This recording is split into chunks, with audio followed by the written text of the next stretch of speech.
A tu lado. Andalucía, hagamos que las cosas pasen. Repite conmigo. Con Primax puedo ganar 10 Kia Sportage. ¿Lo repetiste? Vamos de nuevo. Con Primax puedo ganar 10 Kia Sportage. Además puedes ganar 10 tarjetas American Express de $1,000 y 10 tarjetas Primax prepago de $500 cada una. Por cada $10 de consumo de gasolina, recibe un código. Ingrésalo y listo. Los consumos de Super G-Prix y los pagos con tarjetas de Banco Guayaquil reciben el doble de códigos. Tanquea y sé uno de los 30 ganadores. Primax, siempre más. Para los que dejaron de hablar de sueños y empezaron a hablar de metas. Para los optimistas que piensan que todo tiempo futuro puede ser mejor. Para los que planifican sin dejar de disfrutar del camino. Para ti, te presentamos Mi Fondo de Fiducia, la primera APP del Ecuador para invertir en fondos de inversión desde $25. Con Mi Fondo, ahora invertir es para todos. Descarga la app y cumple tus metas. Mi Fondo es la forma. Nuestros fondos tienen calificación AAA- y la proyección de rendimientos puede variar. Conoce características, portafolios y dirección en nuestra web. Fin de espacio promocional y publicitario. Con toda la fidelidad, con toda la fidelidad. Un manejo informativo solvente. Democracia.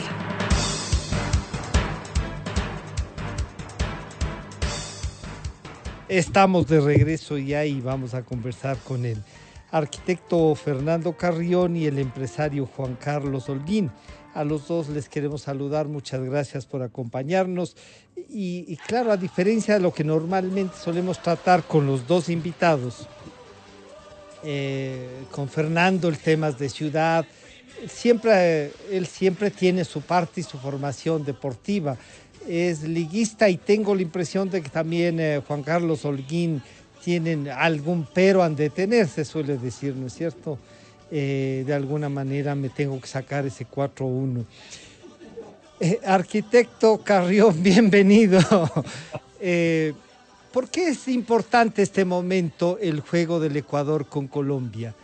Tenemos 6 puntos, hay unas bajas sensibles por lo que dicen los expertos, el COVID también cobra hay unas bajas.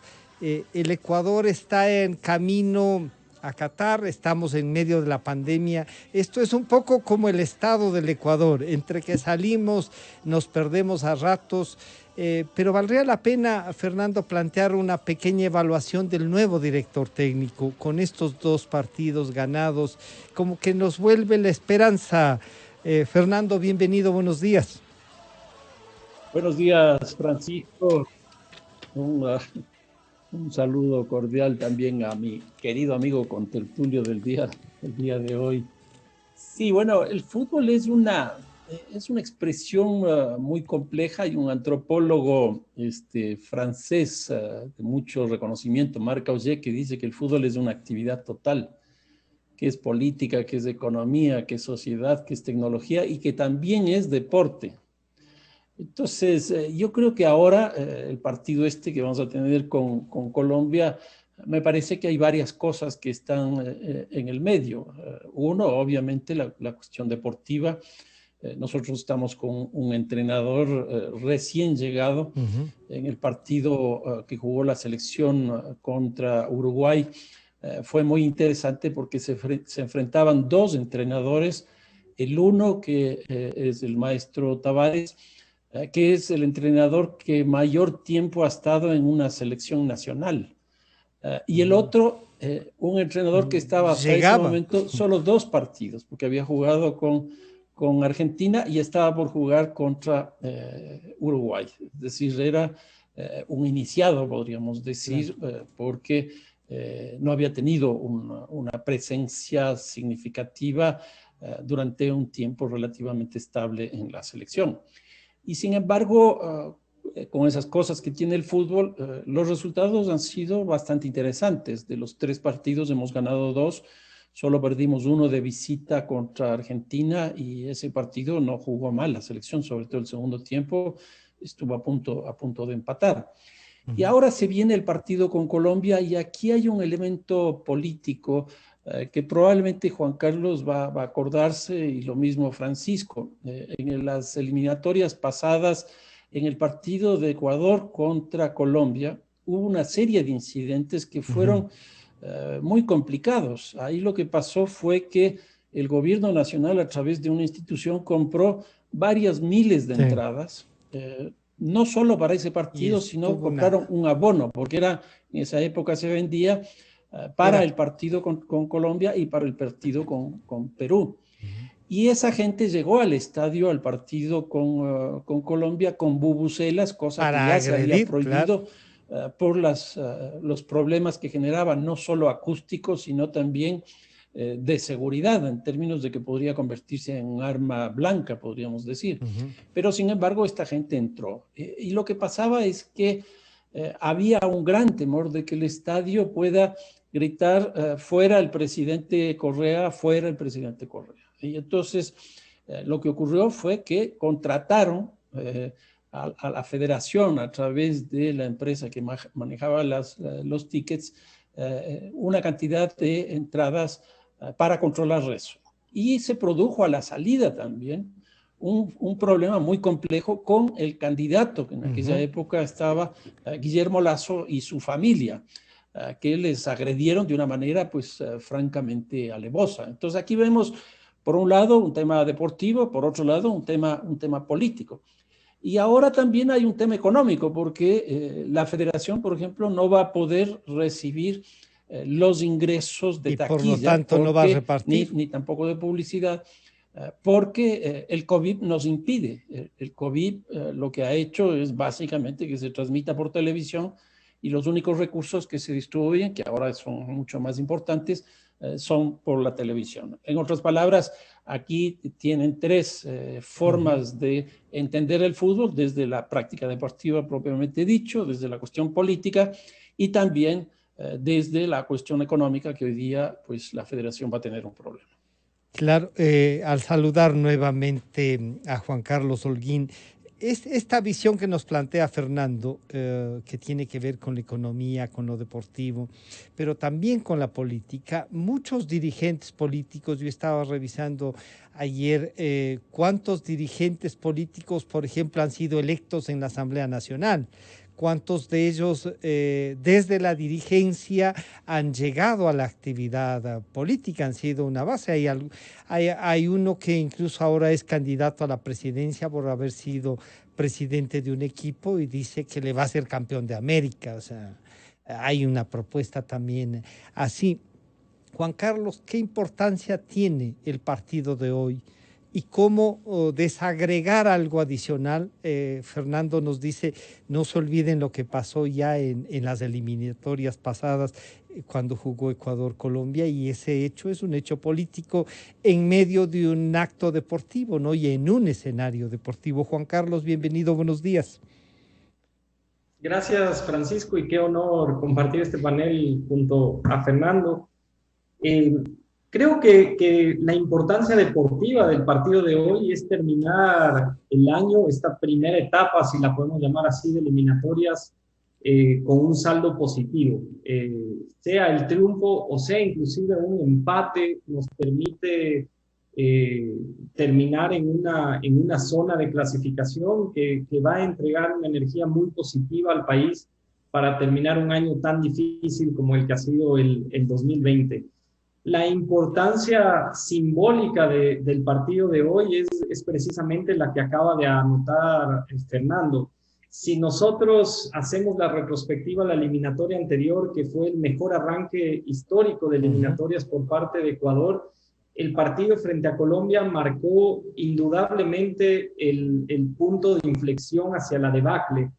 Y fue precisamente por la incursión, la inmersión de la política en un partido de eliminatorias. Ese es un fenómeno que muy pocas veces se había visto en el análisis que siempre se hace sobre los vínculos de la política del fútbol. Creo que Fernando ha sido indudablemente uno de los pensadores más importantes a nivel internacional sobre estos temas, pero el haber llegado a que la política entre al partido de fútbol a través de la federación, en el famoso caso de las bubucelas, fue un fenómeno bastante complejo que marcó después una debacle de la participación ecuatoriana en las eliminatorias e inclusive de la administración de la Federación Ecuatoriana de Fútbol por parte del señor Villasís hasta el final de su mandato. Creo que lo que hemos visto en esta selección invita a soñar en el buen sentido. Era una eliminatoria que marca también el recambio generacional de todo un equipo. El Ecuador ha tenido, al menos en lo que yo me acuerdo, en los últimos 20 años, 2 procesos de formativa que marcan estos nuevos inicios del fútbol ecuatoriano. En la década de los 90 del Club Deportivo El Nacional, con un gran trabajo en inferiores que generó una camada muy importante, y ahora la de Independiente del Valle, que indudablemente marca una base de este equipo, un equipo muy joven, uno de los equipos más jóvenes de la presente eliminatoria, y tenemos un equipo que, a pesar de que no era favorito y no es favorito, hay que entenderlo así, cuando uno mira el cartel, no es el favorito para la clasificación a las eliminatorias, se convierte en un favorito por el estilo de juego que ha logrado darle el técnico Alfaro, un técnico que indudablemente nos ha sorprendido a todos, no solamente por su capacidad táctica, sino por esta dosis de energía, esta dosis de lo anímico que le ha imprimido a este equipo. Y nuevamente entramos como favoritos al partido de hoy, después de un resultado bastante negativo de Colombia, pero Colombia es un gran equipo, entonces no hay que entrar con confianza, pero ojalá terminemos con este saldo positivo, un año tan difícil para el Ecuador. Claro, ahí entonces, Fernando, este año difícil, pero con un Alfaro que nos sorprende, ¿no? Pero además un equipo joven, un equipo, como ha dicho Juan Carlos, con recambio, con una nueva generación, con jóvenes que ya han tenido un roce internacional, que no es que primera vez se van a subir a un avión, ni cosas por el estilo, ya han tenido un roce internacional. Esto daría cuenta entonces de que insistir en las antiguas figuras que le dieron éxitos también al Ecuador, que le daban presencia, habría sido un error. Y Alfaro, no sé, parece que sí seguía el fútbol ecuatoriano y se hace cargo y nos demuestra que es capaz de organizar y de imponer esta nueva ánimo en estos jóvenes jugadores, Fernando. Tiene que ver con la juventud, tiene que ver con eso de ponerse la camiseta y no calcular lo que van a ganar, esta nueva visión del fútbol, o es mucho más profesional ya el tema, Fernando. A ver, cuando uno se pone a hacer un análisis respecto de los jugadores convocados comparativamente con lo ocurrido en las otras eliminatorias, hay algunos datos que son muy interesantes. Generalmente el periodismo deportivo y los aficionados lo que reclaman es que no le pusieron a tal jugador y por qué le pusieron a este jugador. Yo lo que en realidad hice fue un análisis un poquito más profundo, que me parece que salen algunas cosas interesantes. Por ejemplo, ratificar el tema de la juventud de la selección. En el periodo pasado, en el primer partido que convocó Quintero a la selección, el promedio era un poquito más de 27 años. 27 años. Juan Carlos nos dice que ha bajado la edad. Efectivamente, bajó la edad y bajó 2 años.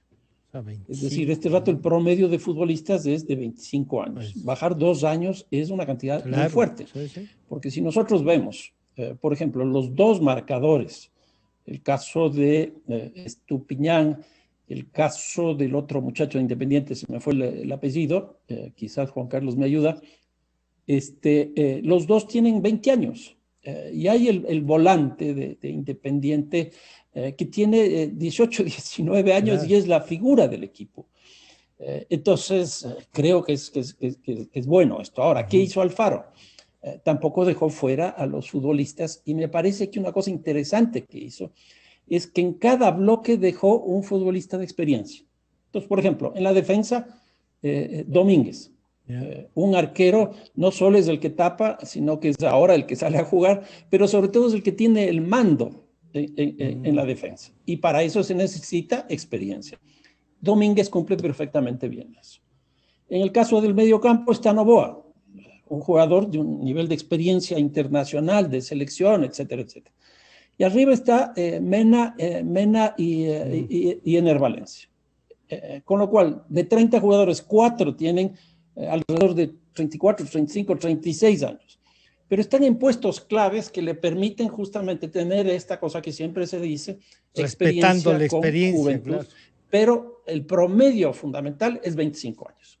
Una segunda característica que me parece muy interesante, y sobre todo para generar política, es que de los 30 futbolistas, Guayas, las provincias que más futbolistas tienen, bueno, se baja del número de provincias que tenía en la convocatoria de Quinteros, que tuvo de 12 provincias, en esta se baja a 8 provincias. Y de esas 8 provincias, Guayas y Esmeraldas tienen 20 futbolistas de los 30.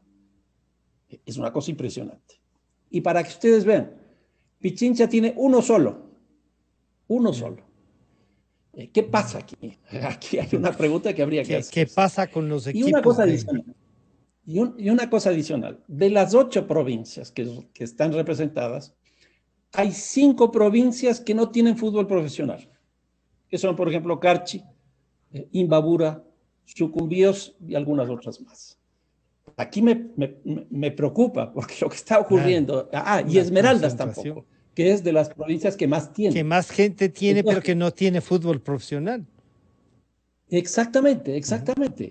Entonces, ¿qué es lo que pasa? Mientras la Liga Pro decidió abrir el fútbol para pasar de 10 equipos a 16 equipos, el resultado ha sido todo lo contrario. Más ha habido concentración. un proceso de concentración en muy pocas provincias, y la que más me llama la atención es Pichincha. Y aquí les digo, por ejemplo, lo que más me llama la atención es que mi equipo, Liga Deportiva Universitaria, no tenga un solo jugador de Quito.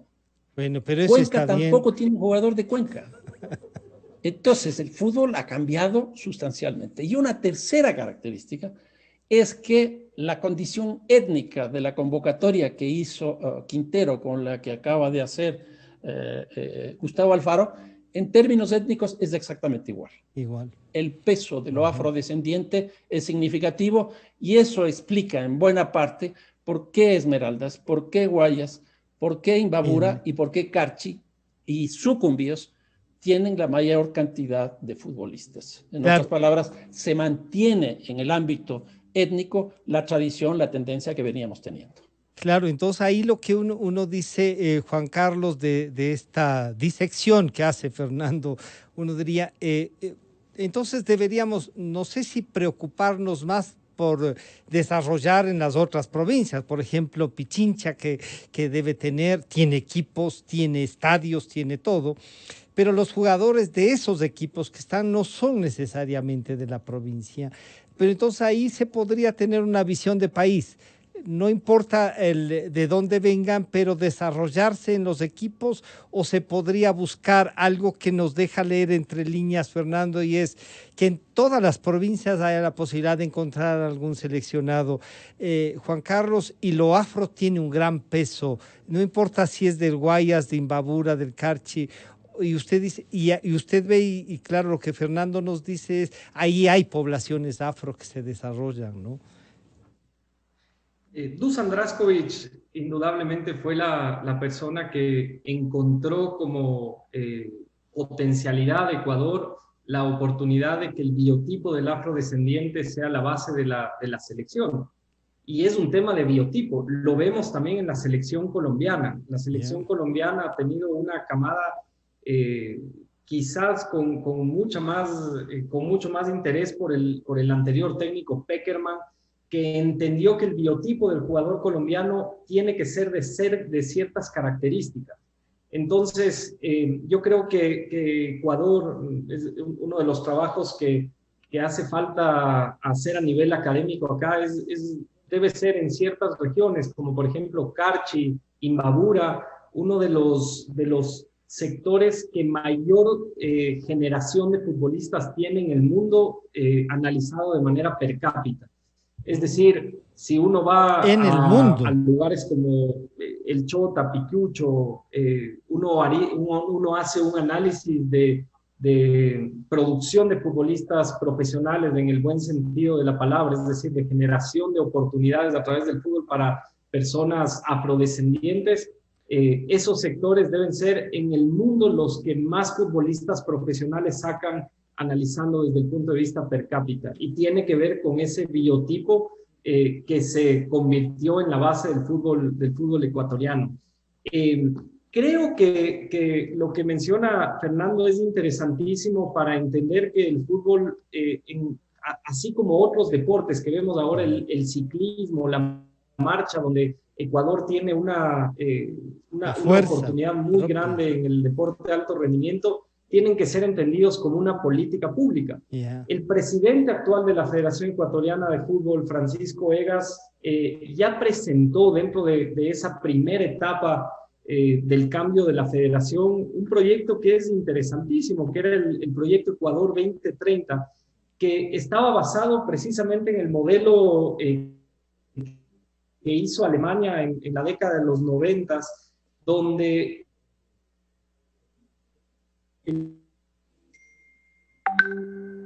se colgó la comunicación con Juan Carlos, me parece. Mientras recuperan, Fernando, la comunicación con Juan Carlos, claro, esta posibilidad y el planteamiento de Francisco Egas, que ha tenido problemas en la federación y que va saliendo, digamos, ¿no? Lo de Alfaro le ayuda también a salir, porque esta contratación resulta mejor que la del Español, que fue cobrando y no hizo nada, diríamos así. Pero esta propuesta nueva de desarrollar así la selección y los equipos, Fernando, tiene que ver también con mejorar el campeonato, mejorar la parte deportiva y no solo la económica, que también es necesaria, Fernando. A ver, yo creo que el fútbol ecuatoriano entró en una crisis muy fuerte en el año 2014, porque ahí se cierra un modelo de gestión unipersonal, altamente clientelar y terriblemente corrupto. Eso se cierra en el 2014. ¿Qué es lo que se abre en ese momento? Se abre un nuevo modelo de gestión, donde yo diría es un modelo de gestión bicéfalo. Pero era el mismo grupo, por un lado, la Federación Ecuatoriana de Fútbol, y por otro lado aparece la Liga Pro, que es una nueva forma de organización. Mientras la federación se encarga de la selección del fútbol femenino y del fútbol de las provincias, del amateur, la Liga Pro se encarga exclusivamente del fútbol profesional. ¿Cómo surge esto? Surge de un problema de los derechos de televisión, porque los derechos de televisión básicamente financian hoy día el fútbol, y no solo en América Latina, sino en el mundo entero. ¿Por qué? Porque se convoca dentro de esa lógica, yo diría corrupta, perversa, etcétera, a una licitación. Esa licitación termina siendo un fracaso, se convoca una segunda que termina siendo peor todavía, y finalmente se llega a la que hoy día tiene. Y hoy día lo que nosotros tenemos, como digo, es una administración bicéfala, donde está la Federación Ecuatoriana de Fútbol, la Liga Pro, y hay un elemento, un actor adicional que nosotros no teníamos, que es el caso de Gol TV. Gol TV tiene un peso, pero fenomenal, yo creo que excesivo, porque Gol TV define el número de equipos, define el número de futbolistas. Aquí, por ejemplo, hay unos datos que son muy interesantes. Nosotros teníamos 4 futbolistas extranjeros y hoy día tenemos 6. ¿A qué ha conducido esto? A que la balanza comercial, por decirlo de alguna manera, del fútbol ecuatoriano sea absolutamente deficitaria. ¿Por qué? Porque nosotros tenemos 52 futbolistas fuera, solo 52. Colombia tiene cerca de 400. Ahí hay una diferencia, pero 8-1 prácticamente del fútbol nuestro con el fútbol colombiano, para que veamos de qué estamos hablando. Nosotros tenemos 52 futbolistas fuera. En el campeonato nacional, de primera categoría, tenemos 86 futbolistas extranjeros. Ahí hay una inequidad. Y si a esto sumamos los de la serie de la categoría B, que son 130, ahí está la gran diferencia de importación y exportación de futbolistas. El Ecuador es un país de importación, no es un país de exportación. Ahí hay una... Y eso nos está generando en la balanza comercial, diríamos, ahí está el déficit. Cuando uno ve los ingresos del fútbol ecuatoriano, básicamente son ingresos por deuda. A partir del 2014, nosotros tenemos un incremento de la deuda de los equipos, donde hay unos equipos que no pagan impuestos porque les cobran poco y porque no pagan impuestos. Hay otros equipos que sí pagan impuestos. Y lo más grave de esto es que se financian principalmente con deuda. Y la deuda está conduciendo ya a ciertos equipos. Hoy día mismo hay uno de los equipos más grandes del país que tiene que pagar, creo que la próxima semana, $1.350.000 que no sé de dónde va a sacar. Y según la auditoría que hicieron, es de una magnitud impresionante. El Deportivo Quito se nos cayó. Se fue. El Cuenca deuda, en este año hubo partidos que no jugó. Y el Nacional está en una situación económica, pero francamente compleja. Y yo creo que ese es el gran problema. El modelo de gestión que nosotros tenemos en la federación y en los clubes que son la base de la propia federación. Claro, Juan Carlos, este modelo de gestión y incluso podríamos decir modelo de negocio que está tratando, hay una dificultad y por lo tanto, pero uno cuando le escucha a Fernando dice, oigan, pero en los equipos se refleja la economía del país, entonces están viviendo de la deuda, es lo que nos está pasando, entonces la sociedad ecuatoriana está viviendo de deudas y no va a poder más, algo habrá que hacer y esta administración bicéfala, que a lo mejor alguno pensaba que puede ganar más si es que estaba dividida, no sé, usted que ha trabajado en esto, un modelo para zafar el déficit de intercambio comercial, nuestros jugadores exportados frente a lo que hemos importado, ahí hay unos 30 que están más de lo estamos pagando, entonces por lo tanto más plata afuera, Juan Carlos. La deuda total del fútbol ecuatoriano en su campeonato local se calcula en aproximadamente 105, 106 millones de dólares. En un torneo que produce muy pocos recursos y precisamente lo que acaba de mencionar Fernando es cierto, eso muestra la gran crisis que vive el fútbol ecuatoriano, fruto de este modelo de doble administración que en un momento era indudablemente la salida para el fútbol ecuatoriano, cuando tenías una Federación Ecuatoriana de Fútbol involucrada en tantos casos de corrupción, el modelo de una liga profesional que pueda incursionar en el modelo de ejemplaridad a través del fútbol era el ideal, pero lo que mal inicia, mal termina. Y Fernando ha topado el tema que de hecho el día de ayer y hoy se convirtió en el tema de discusión fruto de las cartas de ida y venida entre Gol TV, CNT y otras cableras, porque esa famosa licitación del fútbol ecuatoriano fue una pantomima sobre los derechos de Gol TV y eso va a pasar factura tarde o temprano al fútbol ecuatoriano. Yo creo que se adelantó mucho el proceso, pero ya es un gran conflicto para los equipos ecuatorianos lo que pasó con esa licitación de derechos de televisión. Esa deuda es muy difícil de asumirla si es que no hay un cambio en el modelo. Y por eso vuelvo a decir, a mí me gusta, antes de que se me corte la llamada, decía el modelo que planteó el presidente Francisco Egas, en el cual un proyecto de mediano plazo puede entregar una posibilidad de masificación de un modelo de juego en el Ecuador, es decir, que el técnico Alfaro en este momento como cabeza de federación pueda decir, miren, los siguientes 10 años vamos a jugar de esta manera.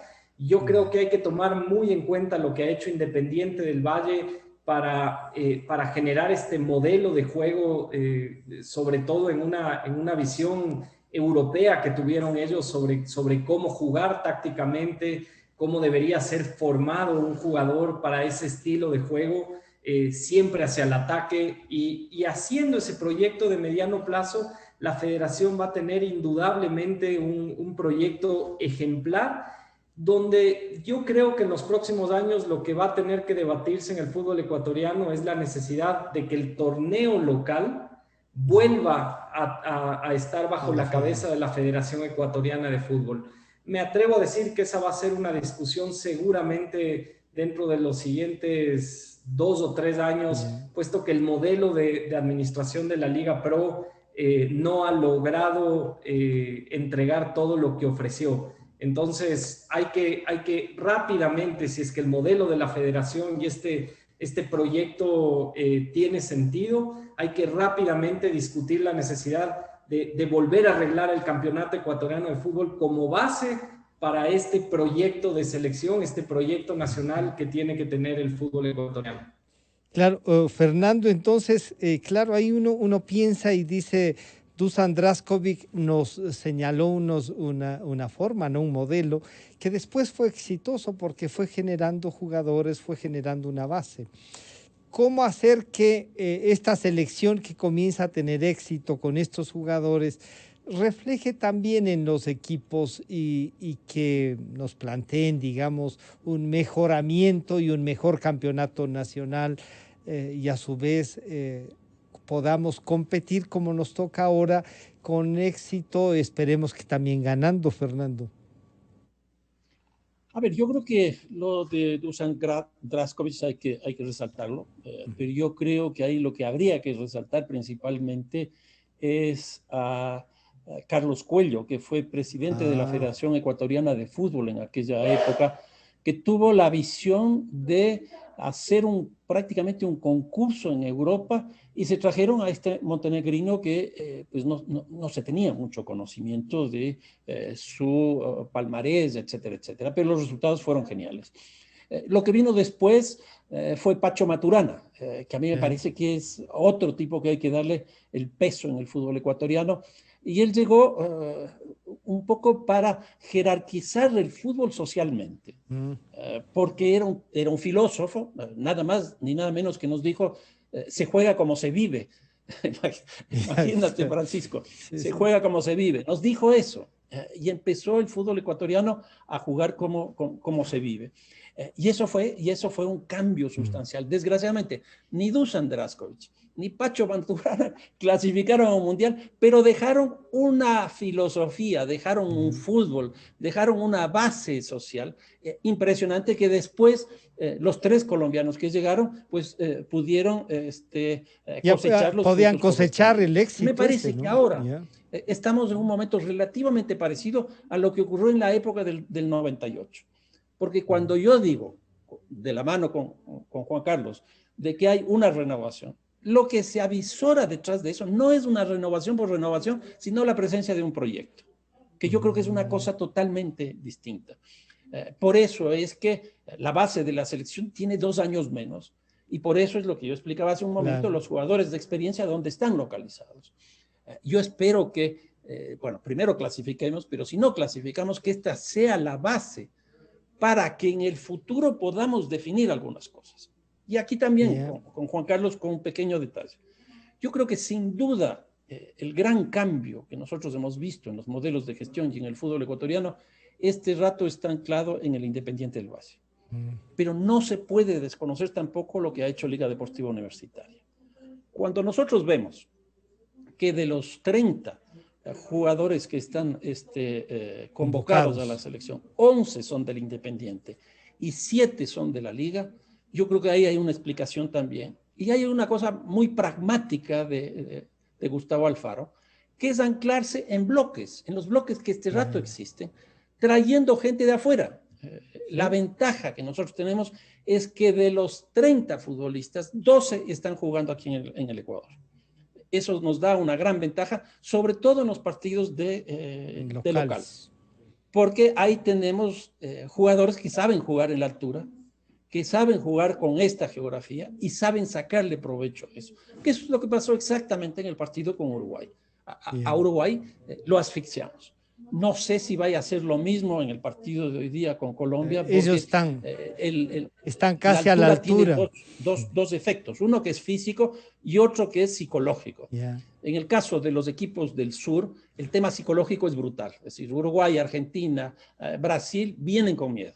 En el caso de Colombia no, porque en Colombia también juegan en la altura. Claro, van a Bogotá y juegan casi a la misma altura. Un poco más bajo que Quito, pero juegan en la altura. Y entonces el problema psicológico de ellos no es tan fuerte. Y el problema físico, hoy día hay muchas cosas, esta cámara hiperbárica, creo que se llama, que ayuda muchísimo al tema físico. Y hay preparadores físicos que se dedican a eso, y hay entrenadores que saben jugar en la altura. Entonces, yo creo que el partido de hoy día va a ser un partido muy interesante. Yo espero que la selección del Ecuador gane, porque eso nos pondría en una buena perspectiva de aquí hacia adelante, y sobre todo porque terminaríamos relativamente bien en un año tan malo que hemos tenido, no solo en el fútbol, sino en general en la sociedad ecuatoriana, con el tema del COVID, con el tema de la política, con el tema de la economía. Juan Carlos, entonces este partido puede dar impulso a una mejor visión del país, ¿no? A intentar que esto nos sirva como a insuflarnos de mejor futuro, de una mejor visión. Ustedes han dicho lo que creen que hay que hacer, lo que es posible hacer, pero este es el Ecuador que tenemos y lo que queremos es organizarlo de mejor manera, y eso parece que hay que hacer también en el fútbol, Juan Carlos. Indudablemente el fútbol es ese reflejo y muchas veces es la antítesis de lo que sucede. Vale la pena ver hoy lo que haga Perú, el involucramiento de los jugadores de la selección peruana en el conflicto de la semana anterior. Fue algo que llamó muchísimo la atención. Mientras estaban en la concentración durante el fin de semana, los jugadores peruanos, por ejemplo, ponían sus opiniones personales respecto a la crisis política. Y yo tengo mucha ilusión de ver hoy esa selección peruana en el partido, quizás uno de los más importantes de la fecha, frente a Argentina, en medio de esta crisis, sobre lo que van a hacer por su país. En Ecuador, su primera clasificación, no olvidemos que fue pocos meses después de la mayor crisis económica de la historia, la crisis bancaria del 99, del 2000, y creo que lo que estamos viviendo ahora en medio de esta pandemia, como decía antes, junto al ciclismo, junto a otros triunfos deportivos que hemos tenido como Ecuador en este 2020, es una selección que entrega indudablemente una dosis muy grande de positivismo y optimismo a la sociedad. Tenemos una selección que, como dice Fernando, no es la favorita, y hay que tener eso muy claro. Es una selección que busca hacer un proceso. Que está sorprendiendo, pero está creciendo. Es realmente interesantísimo, pero si no clasificamos, tenemos una base enorme, con mucha experiencia hacia la siguiente eliminatoria. Y un tema que dice Fernando que me encantaría profundizar es este vínculo Independiente-Liga. En la fecha anterior, indudablemente el mejor jugador de la cancha, en mi opinión, fue Junior Sornosa. Y él es el símbolo de lo que dice Fernando entre lo que dos equipos pueden hacer en los procesos de formación de un jugador. Junior Sornosa es un jugador formado en Independiente del Valle, que ya salió del país, pero que regresó al país y ahora disputa en Liga Deportiva Universitaria su carrera. ¿Cuál es la diferencia para que ese jugador sea relevante ahora en la cancha? Que un jugador formado en un equipo como Independiente, que se ha convertido en una cantera, tiene el complemento en el Ecuador de un equipo que logró la jerarquía internacional, un equipo que tiene una hinchada grande, que está en los ojos de los medios durante todos los días de la semana en su disputa en el campeonato ecuatoriano y en los torneos internacionales. Entonces, ese fogueo de un jugador bien formado, con un estilo de juego determinado, ahora en un equipo como Liga, genera el complemento perfecto para tener un jugador con las condiciones, como digo, en el símbolo de Junior Sornosa en la selección, que fue determinante en el partido en Bolivia. Entonces, estamos bien, estamos en un buen marco, con una buena dirigencia. Creo yo que haber sobrepasado esa crisis política para Francisco Egas en el mes de abril le permite ahora con mucha madurez liderar este proceso de cambio en la federación, y ojalá eso se vea reflejado. ganamos, Juan Carlos? ¿A qué apuesta ahora? Yo creo que tenemos una buena oportunidad de ganar, precisamente por lo que pasó el jueves pasado con Colombia. Colombia viene de un partido con un muy mal resultado. Ecuador viene con un estilo de juego bastante marcado desde las últimas 2 fechas eliminatorias y creo que tenemos un gran chance de hacer respetar nuestra condición de local. Va a ser duro, pero creo que Ecuador parte hoy el partido como favorito. Bueno, y ese favoritismo, entonces, Fernando, ya Juan Carlos se juega a ganar. Hay la posibilidad de esto que nos dice Juan Carlos, y yo les diría, pese a mi, debo decir, no conocimiento tanto como ustedes del fútbol, quedan pendientes de dialogar la política en el fútbol y les vamos a comprometer para tratarlo. Pero, Fernando, ¿a qué apuestas ahora? A ver, yo estoy de acuerdo con Juan Carlos, no es un partido fácil, pero la selección ecuatoriana llega como favorito, cosa que tampoco es muy bueno. ¿Y por qué esto? Porque, bueno, primero Colombia perdió con Uruguay de local 3-0, nada más que 3-0. Ese es un golpe fuerte que puede ir en un sentido o en otro. Es decir, yo vengo por la revancha. Puede despertarle, decía. El Ecuador viene de triunfar de visita contra Bolivia en la altura. Y eso también le fortalece anímicamente. Ahora, las dos selecciones tienen bajas. En el caso de Colombia hay una baja sensible en la defensa, cosa que eso para nosotros es muy, muy, muy interesante. No viene Jerry Mina, que es su baluarte defensivo como back centro de la selección. Y le falta también otro jugador que fue expulsado y que tampoco va a jugar. Pero en el caso nuestro tenemos problemas no de disciplina ni de lesiones, sino del COVID. Nos priva, por ejemplo, de Ener Valencia, que sin duda es un jugador clave ahí arriba, pero la fórmula que encontró de visita, que también lo señala Juan Carlos, con Junior Sornosa, me pareció una salida muy, muy interesante. Ahora, creo que Gustavo Alfaro también corrige un error que él cometió en Bolivia, que es ponerle a Estupiñán prácticamente de volante. Y ahora le va a volver a poner en su puesto de marcador, con lo cual va a recuperar ahí una cuestión mucho más fuerte por el costado que está Estupiñán. A mí me parece que la selección del Ecuador llega bien, tiene el equipo armado, tiene un entrenador que nos ha mostrado que es un tipo que transmite primero su filosofía y luego una voluntad de triunfo, una garra que pues hace mucho tiempo yo no le veía a la selección, de tal manera que yo también estoy optimista para el partido de hoy día con Colombia. Yo les quiero agradecer por compartir estas reflexiones, por visualizar esto que refleja, y yo creo que lo que ustedes nos han dicho refleja el momento del país y esperemos que la selección también, digamos, nos ayude a repensar el Ecuador, ¿no? Gracias, Juan Carlos Holguín, gracias, Fernando Carrión, por acompañarnos. Un gusto saludarles.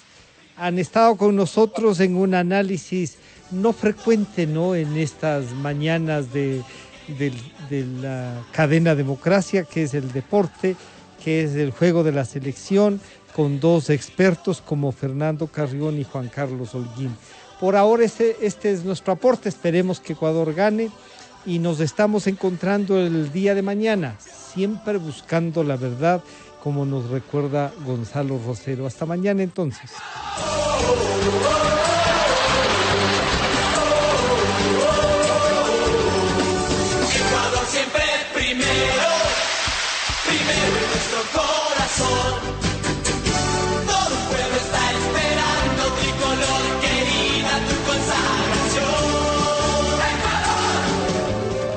Calidad, innovación, completamente democracia.